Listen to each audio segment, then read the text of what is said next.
Oh. Alright, let's talk about the most awkward touchscreen moment in America. You just bought your $7 latte. The barista hands you a cup, and then a screen flips around, and then it judges your soul.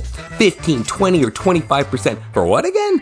Pouring hot bean juice in a paper cup? No, don't get me wrong. I am a big advocate for restaurants and for the hospitality industry in general. But when I talk to folks in the biz, they will agree with this statement. Tipping has gotten a little out of control. On this video, we're going to break down how tipping went from thank you to you better, how it's draining your wallet faster than a weekend trip to Vegas, and how the real winners aren't exactly the workers, but the suits behind big tech that make tipping so easy to do.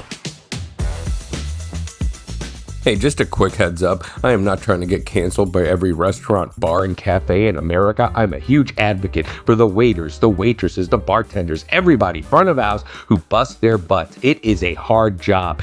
This is about billion-dollar companies that are flipping the tab onto you. So, now that we got that out of the way, let's get back to peeling back the layers of this overpriced onion.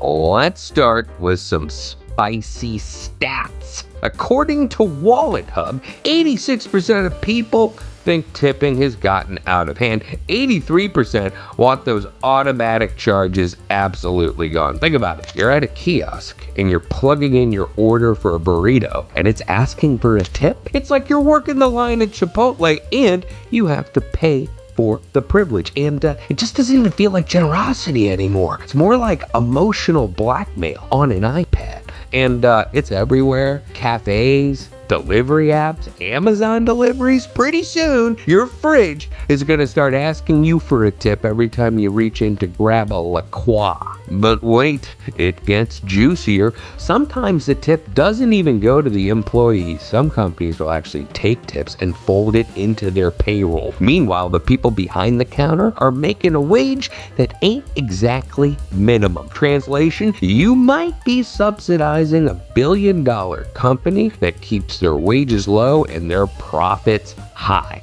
And if you don't tip, well, suddenly you're the villain in the Yelp comments. The social pressure is so thick, you can spread it on toast.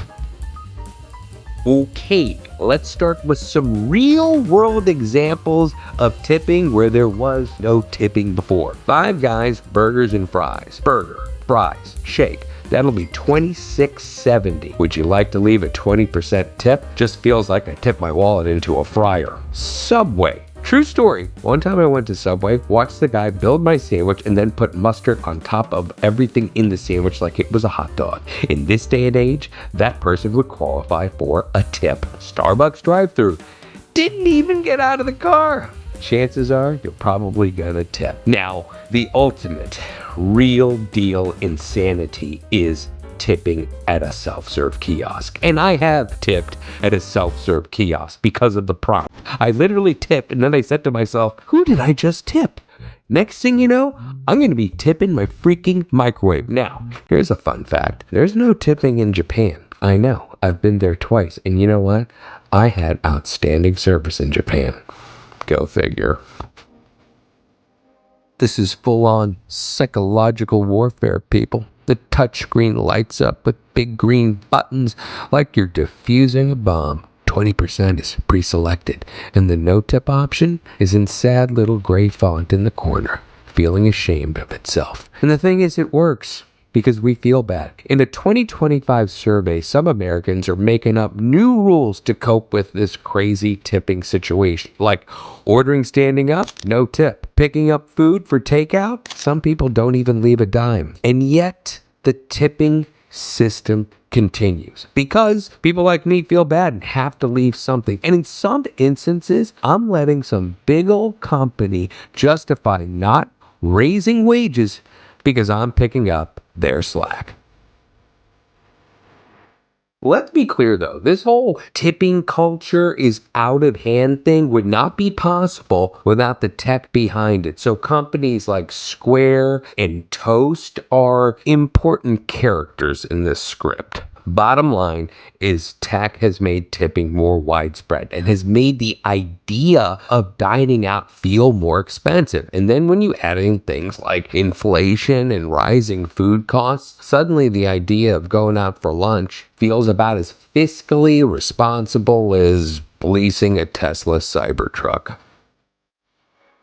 So, how do we fix it? Here's one idea: fixed pricing. I recently went out to lunch, and when I paid for my meal, I asked where the tip prompt was, and I was pleasantly surprised to find out that tip was included. I was stoked. Another idea is to simply choose your businesses wisely. I take my son out for ice cream. He has a nut allergy. Every time I go into this particular place, they go to the extra effort of cleaning all the cutting boards, using a fresh scoop to avoid any cross-contamination. I am grateful and I'm very glad to tip that person. I guess the idea is this: stop guilt tipping, start conscious tipping. Choose your businesses wisely and know that there's going to be a little bit extra when you go out. It's just part of the program. So, what's the deal? Are you done tipping out of guilt, or are you still smashing that 20% like it's going out of style? Drop a comment, hit like, and subscribe to the channel for more food truths hotter than ghost pepper salsa. This is Outrageous Foods, where the flavors are wild and the business even wilder.